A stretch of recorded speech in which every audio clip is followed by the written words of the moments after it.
الحمد لله والصلاة والسلام على رسول الله صلى الله عليه وسلم وعلى آله وصحبه وسلم تسليما كثيرا وبعد.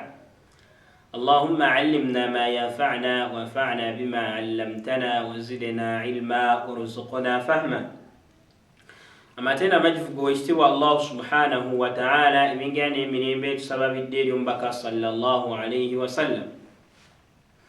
Aboluganda abayizi ba Qur'ani ekitiibwa muli mutyaka nsubye nti muli bulungi lubeerera yasaba Allah atuwa obulungi fi dunya wal akhirah.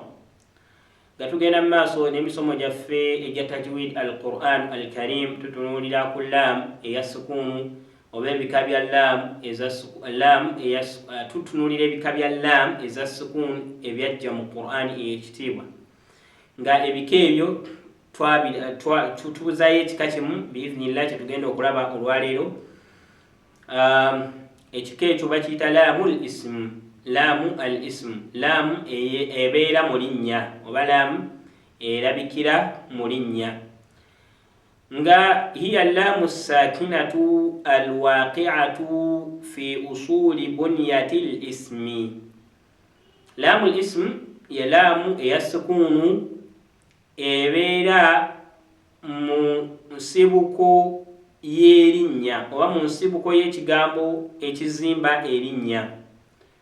Kugamba nga laamu eyo eya sukuunu nga nayo part ku kigambo ekikola erinnya eryo, emu ku nnyukuta ezikola erinnya eryo oba ntegereka, ye laamu eya sukuunu ebeera mu linnya naye nga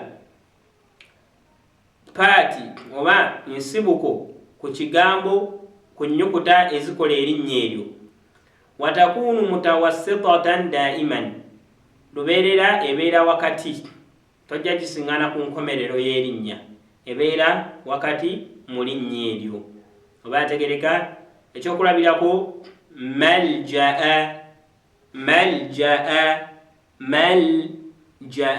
eyo ebeera mu linnya bukasola laamu eya sukuunu ng'eri mu linnya munda mu yo, mu linnya munda, ate nga eri aslu nsibuko kugamba w'ogijjamu erinnya liba terikyawera.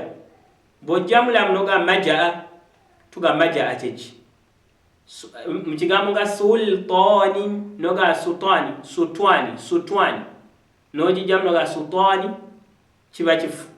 So laamu eri yeemu ku nnyukuta ezikola ekigambo ekyo eteekeddwa okubeeramu oba tukategedde bulungi, naye ate era ebeera wakati mu kigambo mu linnya eryo, tebeera ku nkomerero oba ku ntandikwa, ebeera mu makati.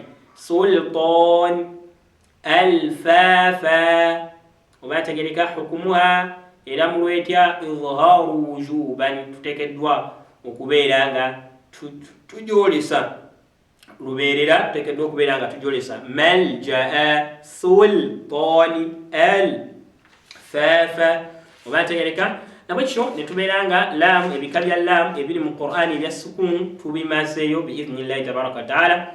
Twasooka ne tulaba ekika ekisooka oba omuteeko ogusooka ogwa laamu, laamu alharfu. Ne tugamba laamu alharfu ebeera mu mannya naye ye ebeera nnyongeza mu mannya.